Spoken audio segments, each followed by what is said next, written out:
EdCET certificate verification గురించి ఈ video discuss చేయడం జరుగుతుందండి.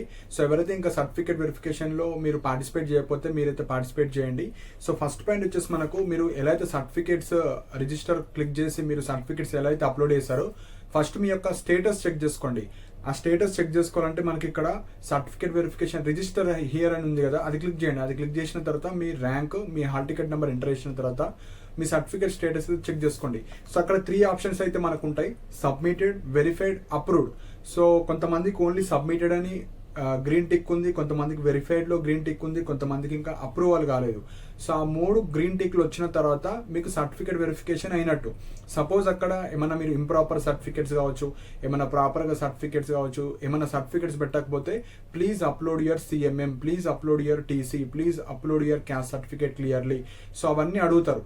సో అవి అడిగినప్పుడు దానికి సంబంధించిన రిలవెంట్ సర్టిఫికేట్స్ మీరైతే అప్లోడ్ చేయండి. సో ఎవరైతే ఫైనల్ ఇయర్ స్టూడెంట్స్ ఉంటారో అక్కడ సిఎంఎం దగ్గర మీరు నో అని క్లిక్ చేసిన తర్వాత ఇండివిజువల్ మెమోస్ యాడ్ చేయండి.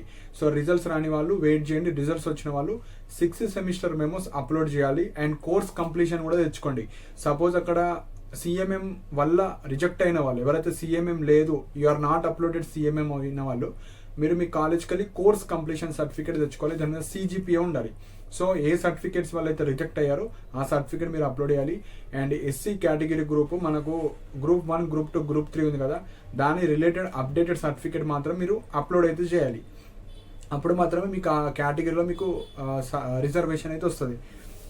సో ఇప్పుడు ఎవరైతే సక్సెస్ఫుల్గా కంప్లీట్ చేసుకున్న వాళ్ళు, సో ఈ విధంగా వస్తుంది. సో ఇక్కడ డిస్ప్లే చేస్తున్నాను. సో యువర్ సర్టిఫికేట్ వెరిఫికేషన్ సక్సెస్ఫుల్గా వచ్చిన తర్వాత అక్కడ ఫస్ట్ పాయింట్ బేసిక్ ఇన్ఫర్మేషన్ వస్తుంది. సో మీరు ఏదైతే 10th, ఇంటర్, గ్రాడ్యుయేషన్ డీటెయిల్స్ ఇస్తారో అందులో basic information name, father name, date of birth, gender అది ఇస్తారు, అది చూసుకోండి. Second, eligible methodologies very very important. So ఈ ఎలిజిబుల్ మెథడాలజీ దేని మీద ఆధారంగా ఇస్తారంటే మీరు చేసిన గ్రాడ్యుయేషన్, మీరు బిఏ అయితే బిఏ, బీకామ్ అయితే బీకామ్, బీఎస్సీ అయితే బీఎస్సీ, అందులో ఆప్షనల్ సబ్జెక్ట్స్, మీరు బీటెక్ అయితే బీటెక్, ఇందులో మీ డిగ్రీలో ఉన్న ఆప్షనల్ సబ్జెక్ట్స్ ప్రకారంగా వాళ్ళే ఇస్తారు.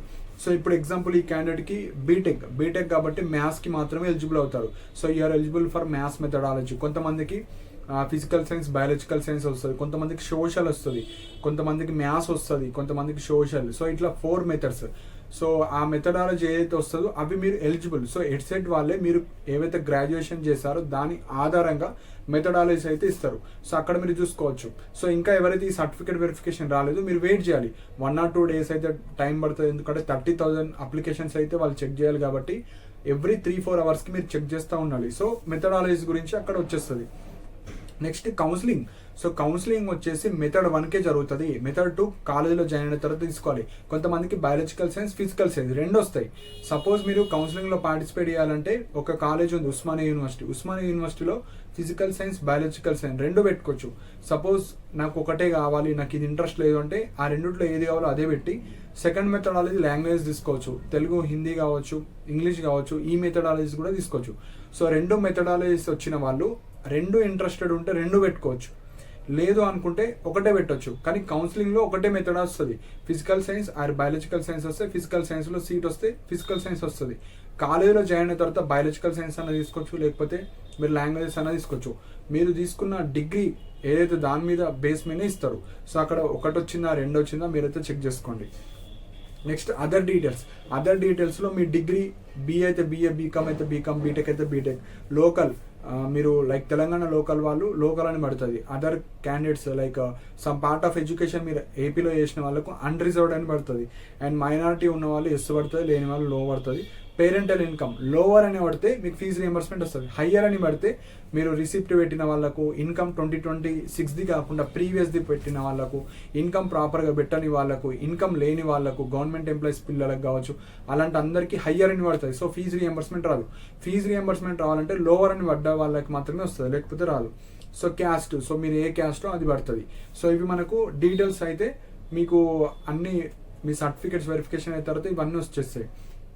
నెక్స్ట్ దాని కింద మీకు అన్నిటికన్నా important you're eligible for web options అని వస్తుంది. అట్లా ఎవరికైతే వస్తుందో వాళ్ళందరి సర్టిఫికేట్ వెరిఫికేషన్ అయినట్టు జస్ట్ వెబ్ ఆప్షన్ రోజు వెబ్ ఆప్షన్ మాత్రం పెట్టుకోవాలి. సో వెబ్ ఆప్షన్స్ ఎట్లా పెట్టుకోవాలో అప్కమింగ్ వీడియోస్లో చెప్తాను. మీకు నచ్చిన కాలేజ్ అందులో ఏ మెథడాలజీస్ డిస్ప్లే అవుతాయి. సపోజ్ మీకు ఏ మెథడాలజీ అయితే డిస్ప్లే అవుతుందో ఆ మెథడాలజీ మీరు క్లిక్ చేసుకొని వెబ్ ఆప్షన్స్ అయితే పెట్టుకోవాలి. అండ్ ఇక్కడ మెయిన్ పాయింట్, ఎవరైతే you're eligible for web option వచ్చిన వాళ్ళు, సో ఎవరికైతే కాలేజ్ గురించి ఐడియా లేని వాళ్ళకు సపరేట్ పీడిఎఫ్ క్రియేట్ చేయడం జరిగింది. అందులో కాలేజ్ మెథడాలజీస్, మనకు కాలేజెస్, అందులో ఎన్ని సీట్స్ ఉన్నాయి, ఫీ స్ట్రక్చర్, అడ్రస్, సర్వర్ల ఫోన్ నెంబర్స్ ఉంటాయి. సో మీకు వాళ్ళకి కాంటాక్ట్ అయ్యి మీకు నచ్చిన కాలేజ్ మీరైతే లిస్ట్ ప్రిపేర్ చేసుకొని వెబ్ ఆప్షన్ రోజు వెబ్ ఆప్షన్స్ పెట్టుకోవాలి. సో 50 రూపీస్ అయితే ఉంటుందండి, కంప్లీట్ డీటెయిల్స్ ఉంటాయి. సో రేపు వెబ్ ఆప్షన్స్ అంటే ఈ రోజు టెన్షన్ పడే బదులు మీరు డౌన్లోడ్ చేసుకొని మీరు ఒక లిస్ట్ ప్రిపేర్ చేసుకొని మీకు కంఫర్టబుల్ కాలేజ్ మాత్రమే పెట్టుకోవడానికి ట్రై చేయండి. సో గైడెన్స్, ఎవరికన్నా డౌట్స్ ఉన్నా నాతో పర్సనల్గా మాట్లాడన్నా గైడెన్స్ ఇవ్వడం జరుగుతుంది. సో టిల్ స్పాట్ అడ్మిషన్స్ వరకు మీకు కాంటాక్ట్ అయితే ఇవ్వడం జరుగుతుంది. లైక్ కాల్ ద్వారా కావచ్చు, మెసేజ్ రూపంలో 100 రూపీస్ ఉంటుంది. కింద డిస్క్రిప్షన్లో మీకు వాట్సాప్ నెంబర్ ఉంటుంది. సో ఇంట్రెస్ట్ ఉన్న వాళ్ళు కాంటాక్ట్ అవ్వచ్చు.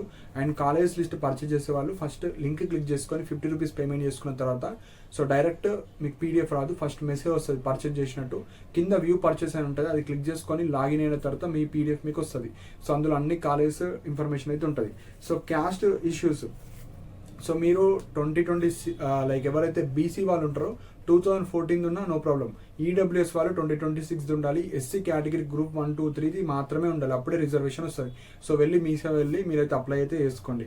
అండ్ ఎవరైతే ఈ certificate issues, CMM, PC, TC, final year students, fee reimbursement issues ఉన్న వాళ్ళు, మీరందరూ కనీసం డిగ్రీ వాళ్ళు 6 సెమిస్టర్ మెమోస్ అన్న అప్లోడ్ చేయాలి. బీటెక్ వాళ్ళు 8 సెమిస్టర్ మెమోస్ మీరు అప్లోడ్ అయితే చేయాలి. రిజల్ట్స్ రాని వాళ్ళు వెయిట్ చేయండి, డేట్స్ ఇంక్రీజ్ చేసే అవకాశాలు ఎక్కువ ఉన్నాయి. సో అప్పటి వరకు మీరైతే వెయిట్ చేయండి. అండ్ ఇక్కడ టీసీ లేని వాళ్ళు వెబ్సైట్ అండర్టేకింగ్ టీసీ పెట్టారు, అది డౌన్లోడ్ చేసుకొని ఫిల్ చేసి మీరైతే అప్లోడ్ చేసుకోండి. ఏ ఎడిట్ ఆప్షన్ అయినా మీరు ఈమెయిల్ సర్వీస్ ద్వారా చేసుకోవచ్చు. ఎడిట్ ఆప్షన్ ఎట్లా చేసుకోవాలో ఒక వీడియో చేస్తాను, ప్రీవియస్ వీడియోస్లో అన్నీ ఉంటాయి, అది చూసి మీ మొబైల్లోనే మీరైతే చేసుకోవచ్చు.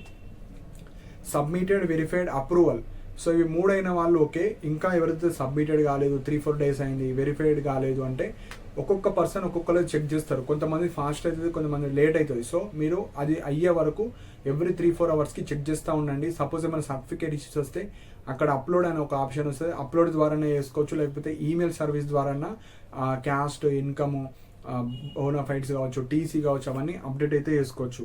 సో మీరైతే ఏమన్నా ఈమెయిల్ సర్వీస్ ద్వారానే ఏదైనా ఎడిట్ చేసుకోవచ్చు. మీరు ఎవ్రీ 3-4 అవర్స్కి లాగిన్ అవుతూ ఉండండి.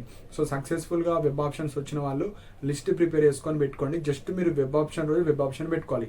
అదర్ స్టూడెంట్స్ మీరైతే మీ యొక్క స్టేటస్ చెక్ చేస్తూ ఉండండి. ఇష్యూస్ వస్తే మళ్ళీ మీరు రీఅప్లోడ్ చేయాలి. లేకపోతే వాళ్ళు చెక్ చేసుకున్న తర్వాత మీరు you're eligible for web option వచ్చిన తర్వాత మీరు కూడా వెబ్ ఆప్షన్స్ అయితే పెట్టుకోవచ్చు. సో ఇవి ఇంపార్టెంట్ పాయింట్స్. సో మీకు ఏమైనా డౌట్స్ ఉంటే మీరు కింద కమెంట్ సెక్షన్లో మెన్షన్ చేయండి. అండ్ ఇలాంటి అప్డేట్స్ కోసం మన ఛానల్ని సబ్స్క్రైబ్ చేసుకోండి. And thank you for watching my video.